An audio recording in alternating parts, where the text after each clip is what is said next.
If you're not experiencing it, you're not moving and growing. And that is 100% accurate.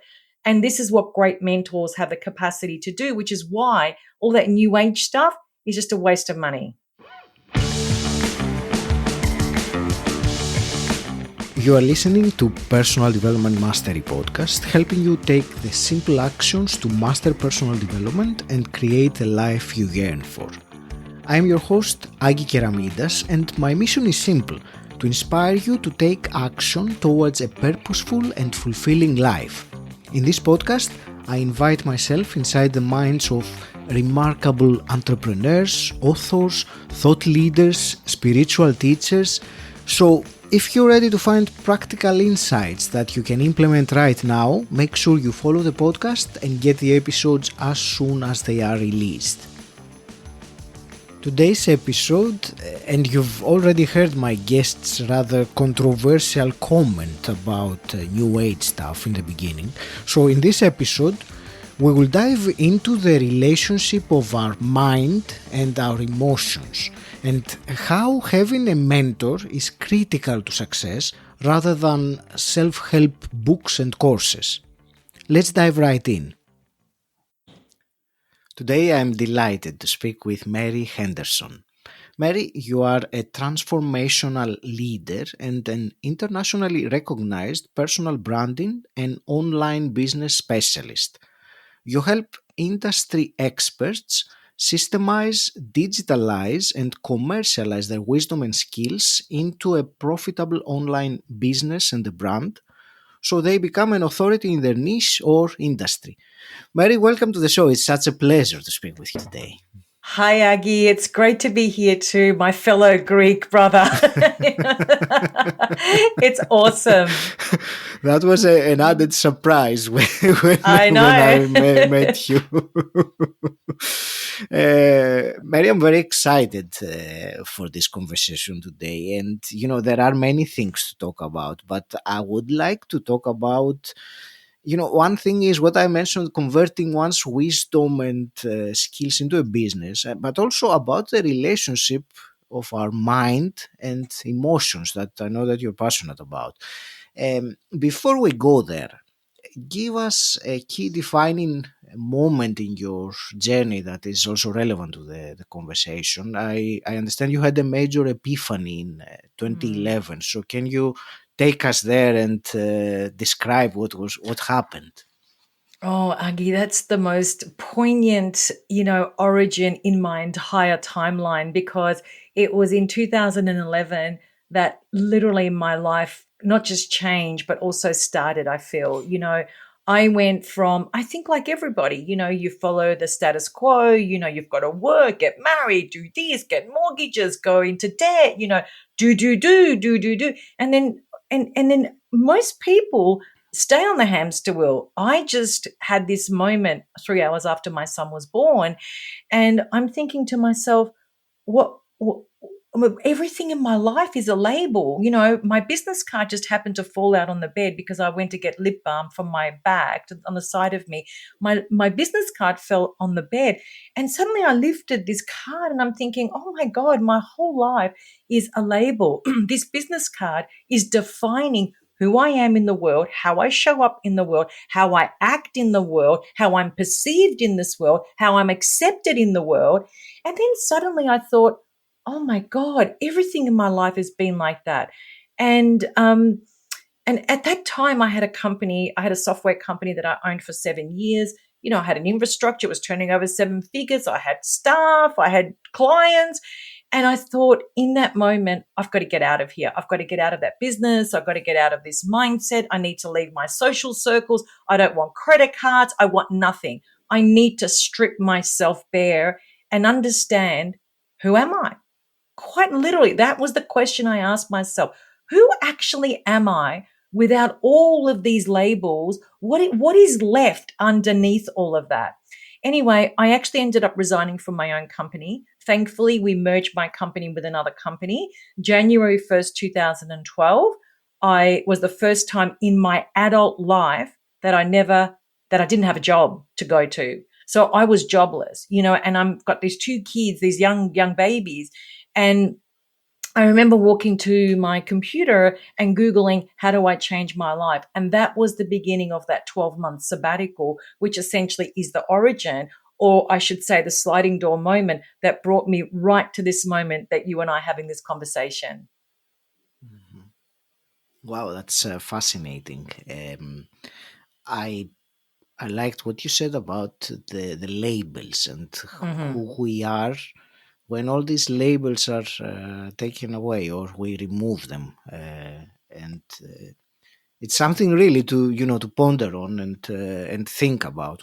Because many of us, if not most of us, are defined by our labels, which is who we think we are or who people say Mm-hmm. that we are, and so on. So Mm-hmm. that's on its own a truly fascinating concept and thing to consider. I want to find out more about the sabbatical. This is very, very intriguing. So you say you went for 12 months. Did you travel? What did you do? What happened? Wow, that was the next thing, because I mean, I would have loved to have just left Australia, gone into India, lived in an ashram or a cave somewhere for 12 months. But unfortunately, my story is not that romantic or dramatic, right? And so I had to, literally create my own, I guess, sanctuary in my own home. But what I did Okay. do consciously was cut myself off literally from the outside world, from the material world. All social Mhm. circles, friends, credit cards, as I said before, everything had to be cut off because I needed to get that distraction out of my life so I can stay focused on this path that I was about to embark on. But when I Googled, how do I change my life? I had some search results, and there were all these TEDx talks. And suddenly, there was a TEDx talk on this professor in philosophy who was talking about love. And I was like, oh, this sounds good. So I listened to this guy and I'm like, oh my God, he's going to mentor me. So I reached out to his office and they told me that no, he's not actually mentoring any more students. He's too busy. He's traveling. He's got 300 keynotes. Forget it. It's not going to happen. And I said, no, no, no, you don't understand. I need this guy. Like, you have no idea where I have to have them. And she's emailed back and forth, back and forth. No, no, no. Yet I'm like, listen, I'm going to record myself on a video every day and I'm going to email it to you until he says yes.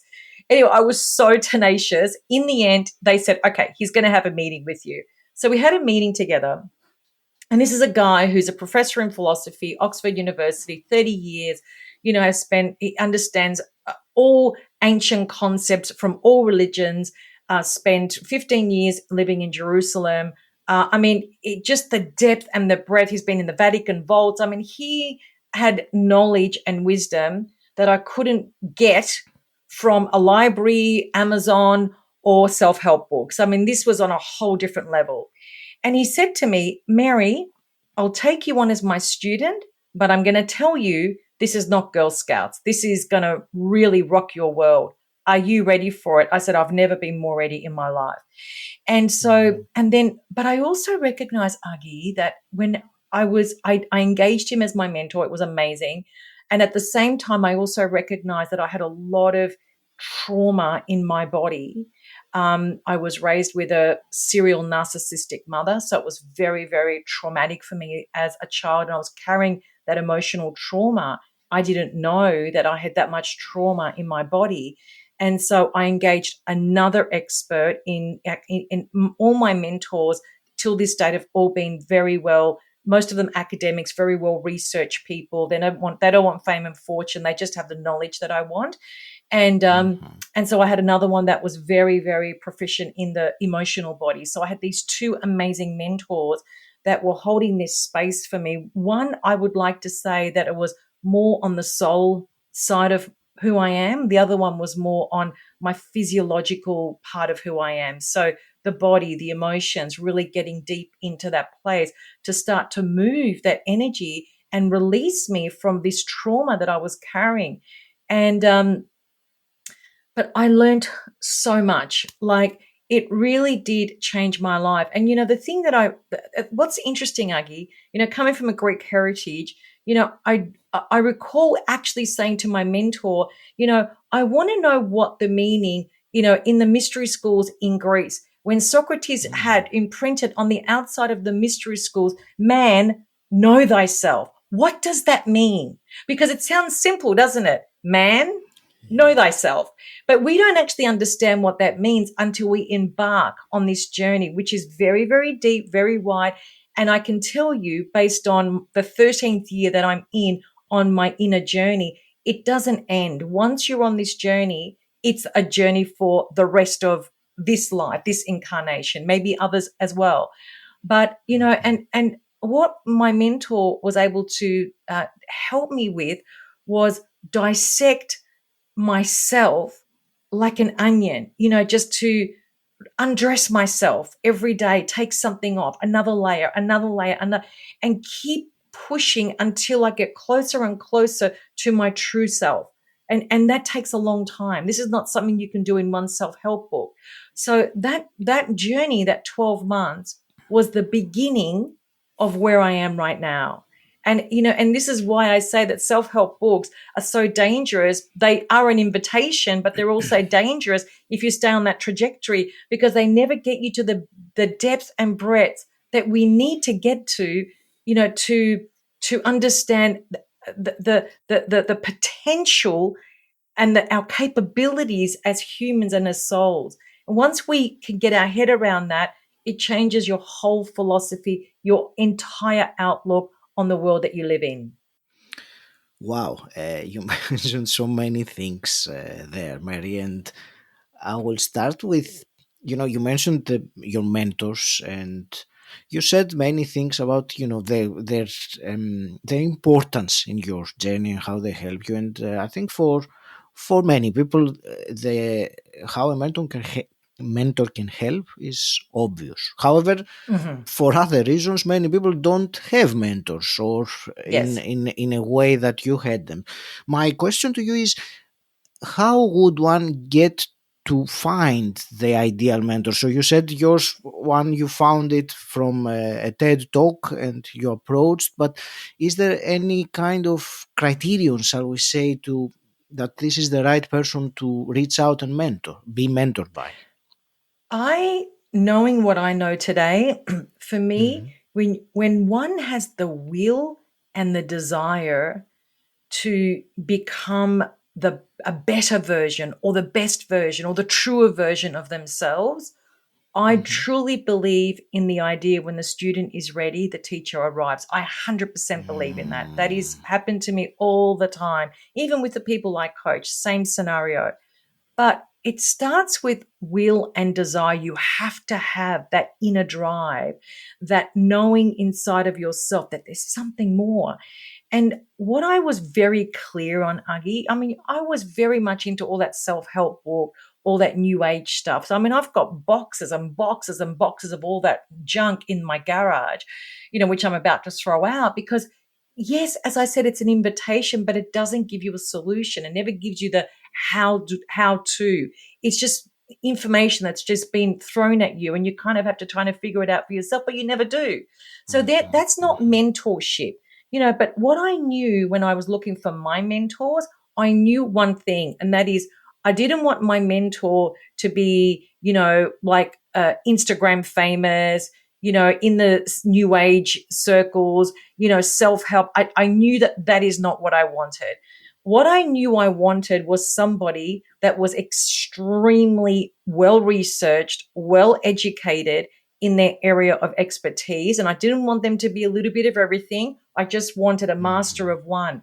And I didn't go after a philosopher and a professor in philosophy that was an academic. That was not the intention. It was at that time the language that my mentor used resonated with me so much that I knew that was exactly what my soul needed. And I was 100% right.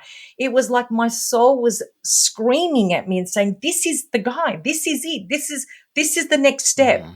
And so I tuned into that and I listened to that and I took radical action. And so I do feel that we kind of already know what we want. Maybe sometimes we can't articulate it, but I do believe that when you have that will and that desire, and you are searching for something, the mentor always arrives. Then it's up to us to discern, is this the right one? Is this the wrong one? And this is why we have to ask lots of questions, and the right questions, any mentor that we have, and have a list of those questions. Can you help me with this? Can you show me how I can get here? Is this something that you teach? Are you qualified in this? They're the questions that we must ask our mentors, because otherwise we go from point A back to point A. I want to go from point A to at least the halfway mark, at least. And so he mentored me for 1 year, twice a week. Same with the other one that was the mentor in the emotional body. He actually mentored me for 4 years. That's how long I had to spend with him in order for me to just get into that place where I had freedom. You know what I mean? Like my body was free from the trauma. It's still not free from the trauma. As I said before, it's a work in progress. But, he's helped me understand how to immediately come face to face with the discomfort and feel comfortable stepping into that place.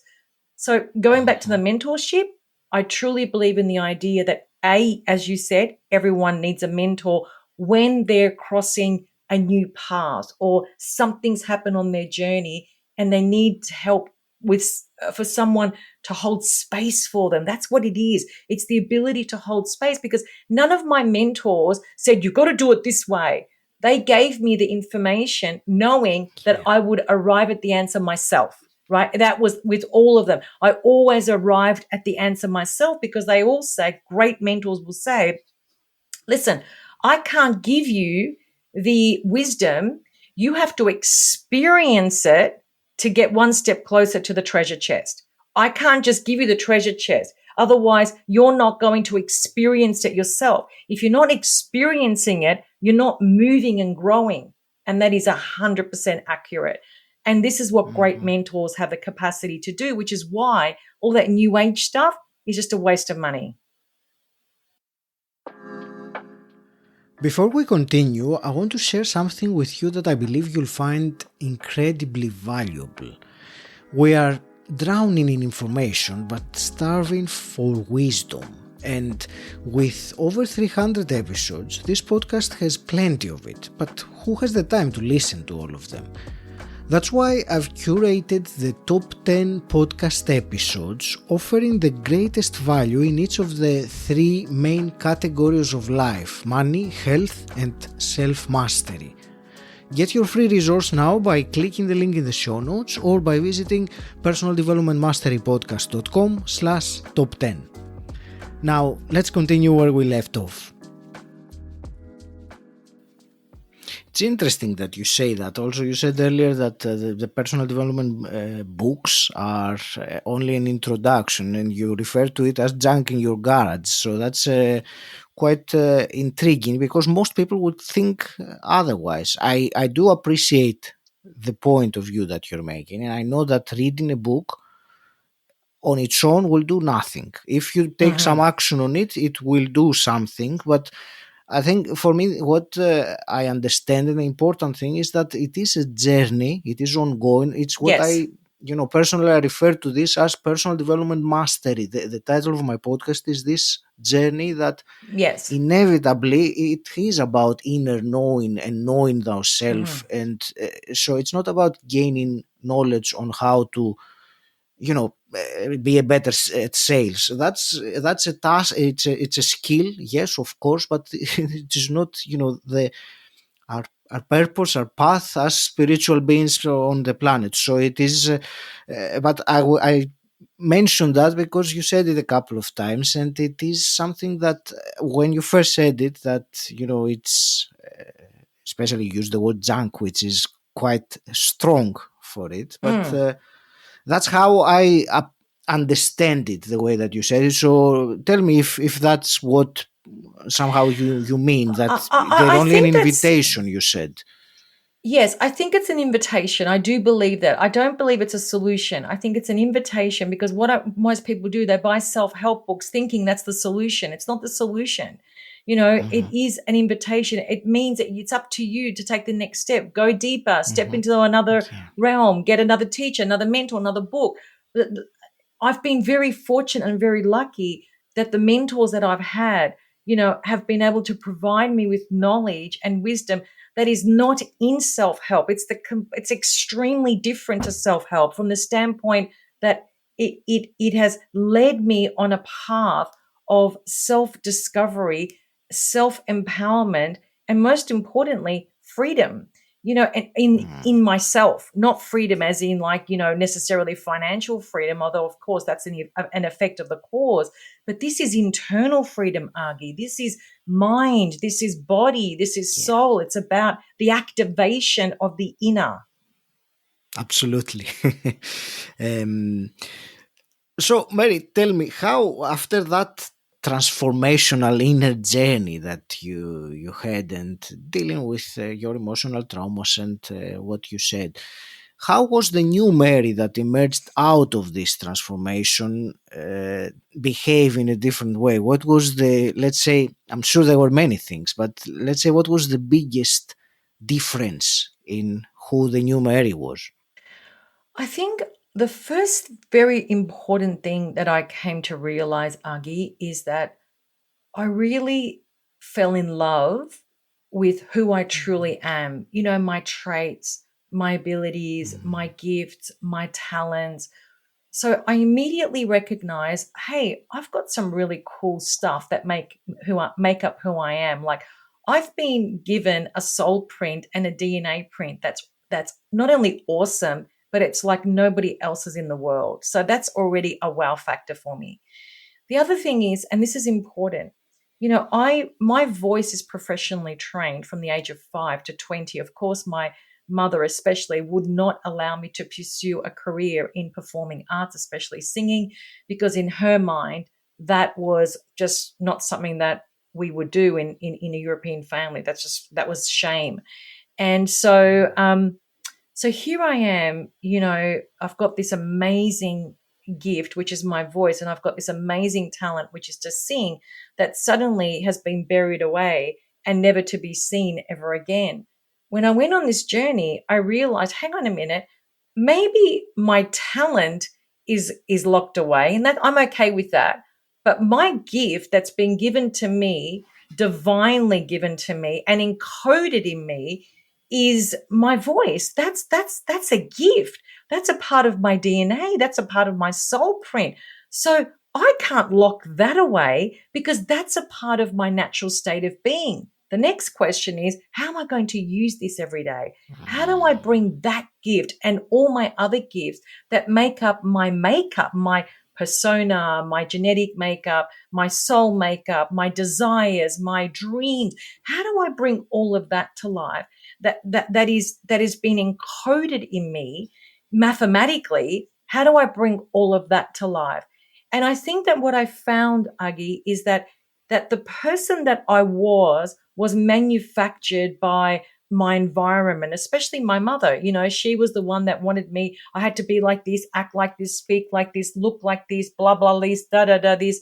And when I kind of moved away from all of that, I was like, for example, I know this sounds really stupid, but, my mother would always say, you should wear makeup. You should wear makeup. But I don't like bright, full on makeup. I never have. So I was doing things that I would never, ever do.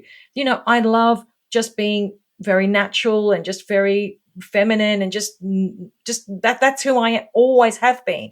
And so when I came back to that core truth, I was like, but this to me represents beauty. This represents who I am. This is my comfort zone. I like this version of me. I love looking like this. I don't love looking like that.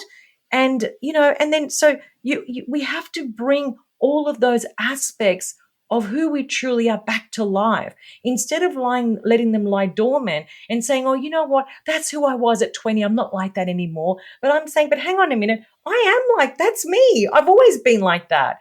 So it's recognizing these attributes, these gifts, these talents, traits, values, core values. All of these need to emerge so that we become who we are meant to be in our natural state of being. And in fact, when I'm working with people around personal branding, that's exactly my version of personal branding. how do I package people so they can show up unapologetically as their true core self, not who they aspire to be, but who they truly are. And this is a very important distinction. It is indeed, and I think that bringing our talent into life, our gift, these attributes that are our true self, I think it is our duty as human beings, as divine beings. It is our Yes. duty. That's why we're here for, to bring them out. So thank you for this answer, Mary. Uh, I would like to switch a little bit the topic and ask you about, you said that you are very passionate about our mind and the emotions. And I would Yes. like, because it is something that you incorporate in your coaching, I would Yes. like, a brief comment from you on the topic and how you perceive it. Absolutely. One of the things that I noticed when I was starting my coaching business is that I approached my coaching business, which was back in 2015, very much from a masculine standpoint. And society is like this anyone. We live in a masculine power system. So we're always doing, doing, doing. And so as I was, working with people were getting great results. It was no problem. But then I started to recognize, oh my gosh, there's something missing, something missing, something is missing. Some of my clients would be super successful very, very quickly. Others would take such a long time. And that really bothered me. And so, and what happened was, this only happened about two years ago. One of my mentors, the one in the emotional body, we caught up and he said, hey, what are you doing with all of this wisdom that you've now learned? And he said, are you giving it to your clients? I said, I can't give it to my clients. They'll think I'm woo-woo. And he said, what? Say that to me again. And I said, no, they'll just think that I'm woo-woo. He said, but you are woo-woo. That's exactly right. That's exactly who you are. He said, no one embarks on the journey that you've embarked on if you weren't woo-woo. Anyway, he said, the other thing is, Mary, he said, this knowledge that you've accumulated, he said, you didn't go on all, he said, you've been on that many cycles of the hero's journey. He said, just as you came out of one, bash, the universe says, go back into it again. Then you go get out of that one, bash, another one. He says, what you've gone through, and you've embraced it. He said, in that learning, you didn't do it for you. You did it on behalf of your clients, the ones you have now and the future ones. And I said, oh my God, I never thought of it like that. He said, you must take this knowledge and you must share it with them, because when you share it with them, what will happen is you will move them. And then I recognized, Agi, one thing, and it's this. The people that I work with, they are brilliant at implementing all of the moving parts, the masculine, no problem. That is 100 out of 100. But becoming it is completely different. Embodying that version of you is a whole different ball game. Why? Because when we come from a masculine power system, we are only being taught how to doingness. Now we've got to be that, beingness. That's the feminine. And so it means we've got to tap into a much deeper part of us. And this is why the mind and the body play such a significant role in beingness. Because what I mean by that is this, that we all have thoughts and we all have beliefs that most of the time are toxic, non-beneficial, they're non-serving. He said this, she said that, these conversations that go on in our heads. We don't have to remove those thoughts, because if we don't have thoughts, we're dead, essentially. We're not human. So we don't need to get rid of the thoughts. What we need to do is be consciously aware of the thoughts. Because when we're consciously aware of the mind virus, I call it the mind virus, when we're consciously aware of the mind virus and the role that it plays in our day-to-day life, then what happens immediately, it will start telling us, how to think, all the things that could go wrong, that we're dumb, we're stupid, we're not worthy, we're this, we're that. And then the record player goes on automatically. And what we do is we buy into that fear. Of course we do, because we've already been brainwashed in a masculine power system. So naturally we're going to step in, but our default is to go into poverty mindset, is to go into limitation. I'm not good enough. I can't have it, blah, blah, blah. Now, what feeds the mind virus? Emotions. and feelings. That's what feeds it. That's what activates it and keeps it going and going and going and going. I have an amazing relationship with my mind because it will come in and will go, oh, who do you think you are? And I'll be like, oh my God, thank you so much for raising this red flag with me because you've triggered me.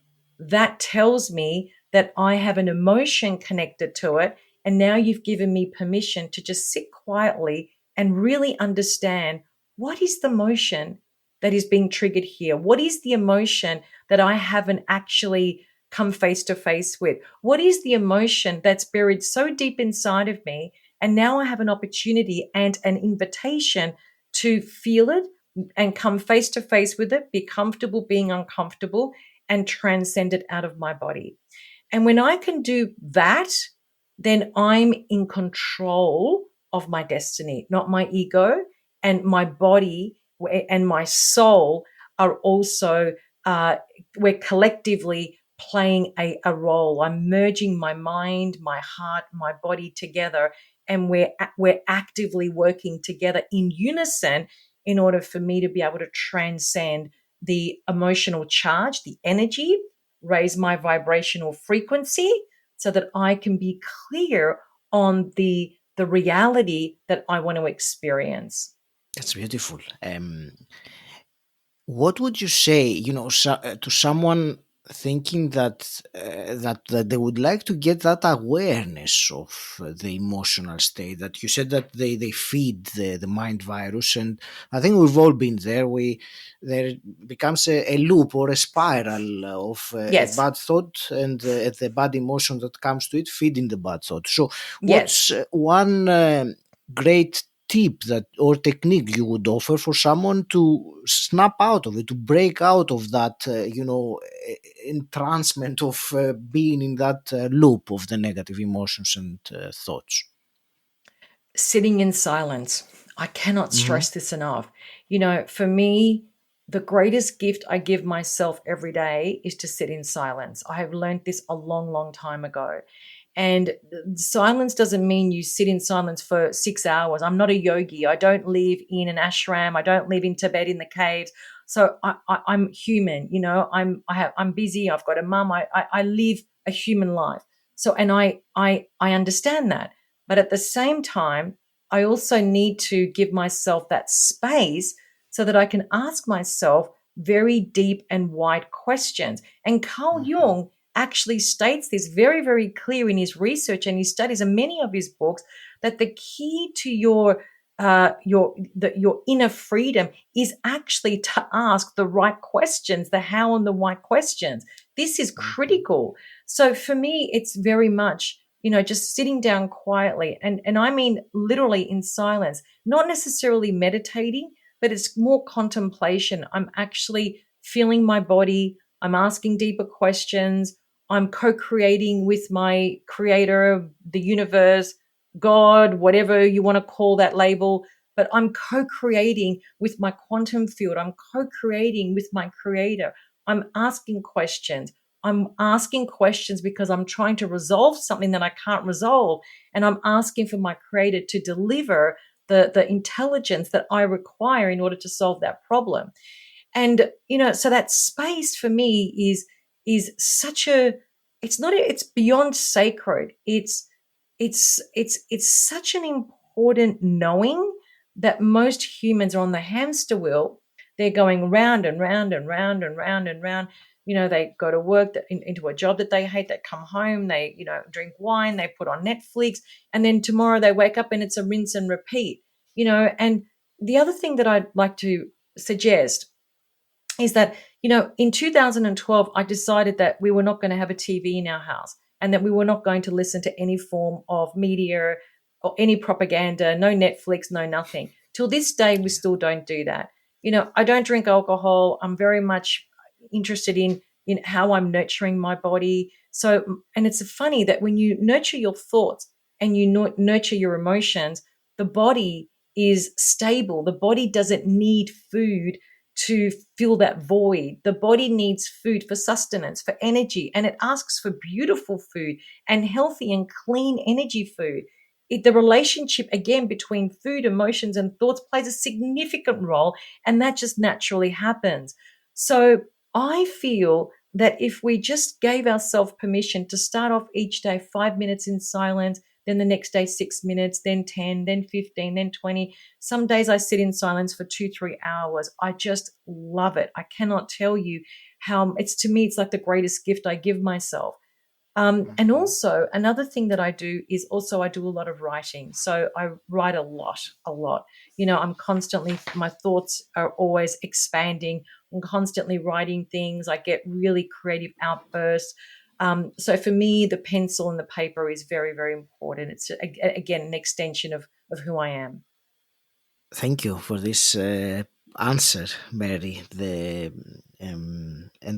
This sitting in silence and asking the questions is something I also find very important to what I do in the day. And the more questions I ask, the more answers I will receive. I might not receive them the way or at the time that I want them, but Yes. it is something that I think we need to do, to ask the right questions, as you said.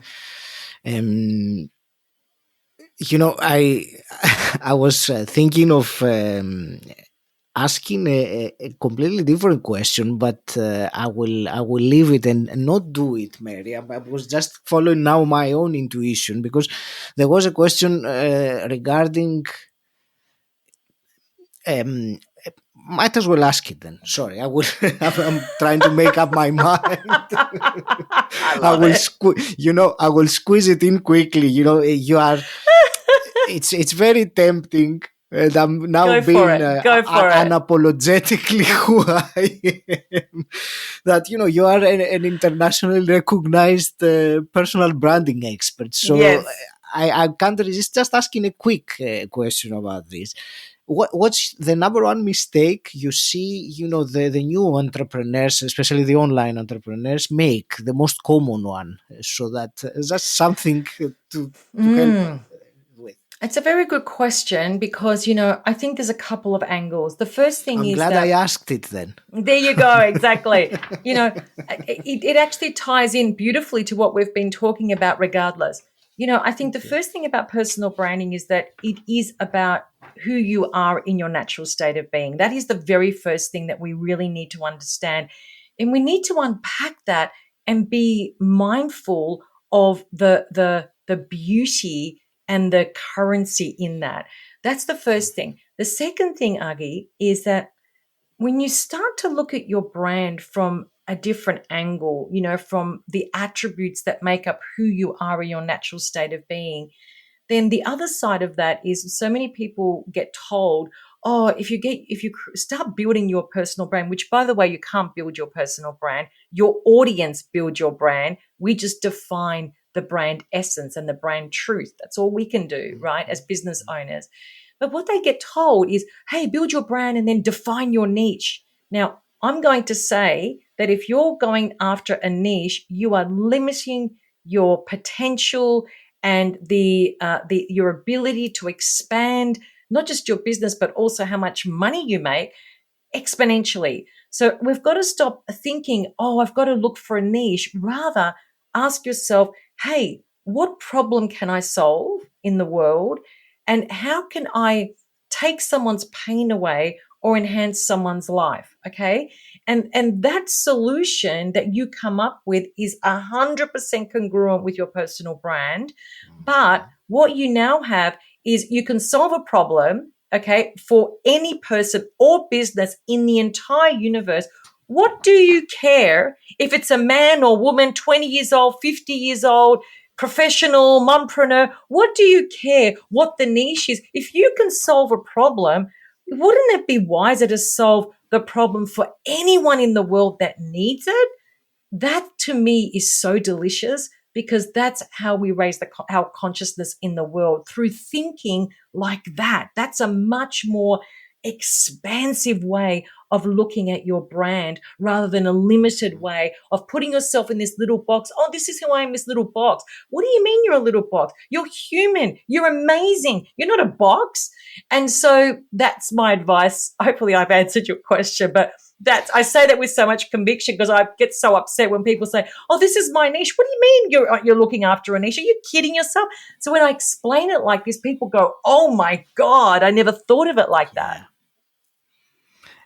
Yes, you have answered my question, and also it's again very interesting because there is, very well, the philosophy of lasering down on the niche and making it super, Yes. super specific to. So it was again a thought-provoking answer. So thank you for this, Mary. I have two last quick questions to ask you Please. to wrap it up. Before I do that, where would you direct the listener who wants to find out more about you? Just you can email me, mary@maryhendersoncoaching.com. You can find me on social media at Mary Henderson Coaching. Go to my website, maryhendersoncoaching.com. Or you can book a 45-minute strategy call with me, maryhendersoncoaching.com/apply, APPLY. Thank you. And two last quick questions then, Mary. The first one is, what does personal development mean to you? Oh, it's just such an important part of human evolution, as far as I'm concerned. I think, Agi, what humans are so magnificent, and yet we've come on this earth. We're so full of white light. We're just a clean canvas. And then as we get older and older, the canvas becomes very, very distorted. There's no clear picture. There's all these colors here, colors there.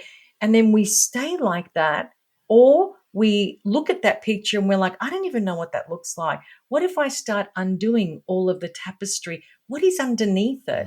So for me, personal branding is to get back to a higher level of consciousness, or to raise my consciousness at such a high level that I become a critical thinker. Most importantly, I can ask conscious questions.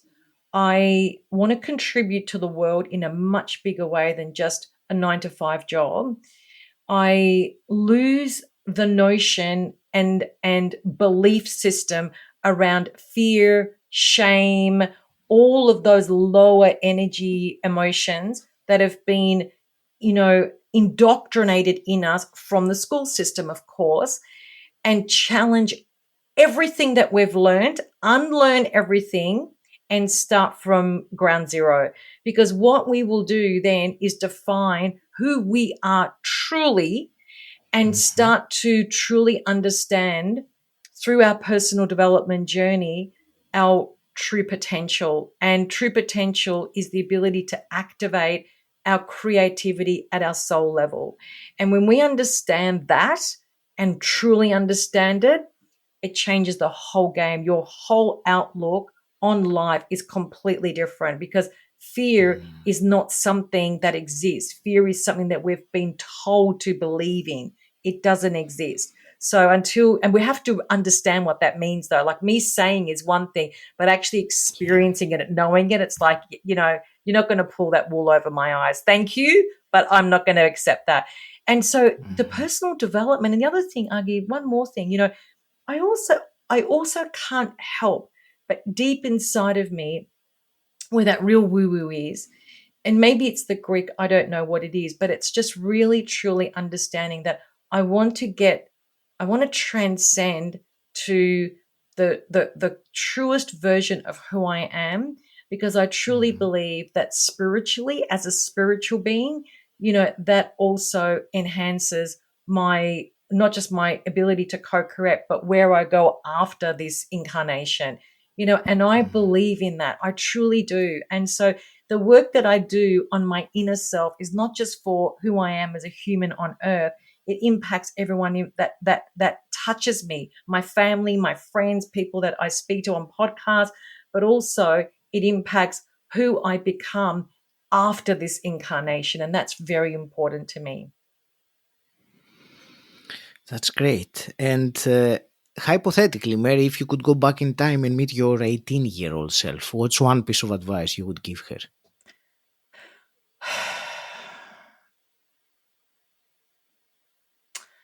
I think that I would say to her, everything's going to be exactly the way you envisage it to be. I think that's what great. I would say. Mary, I want to thank you very much for this truly fascinating conversation. I enjoyed it so much. So thank you. I want to wish you all the very best with your mission, Thanks, with Agi. what you are doing. And I will ask you about your final thoughts on the subject or last parting words. I always leave my podcast interviews, and I like to always say to people, just remember that, you have experienced a lot of things in your life, professionally and personally. And when you merge those two things together, that's called wisdom. Wisdom has a currency. That wisdom that you carry never depreciates. No one can steal it from you. It gets better with time. And the question I want to leave the audience is, what are you doing with it? And that's what I want to end it with. Thank you for listening, and I hope you got valuable insights from today's episode. For your free ebook with the top 10 podcast episodes that offer the greatest value in 3 main categories of life, go to personaldevelopmentmasterypodcast.com/top10. Until next time, stand out, don't fit in,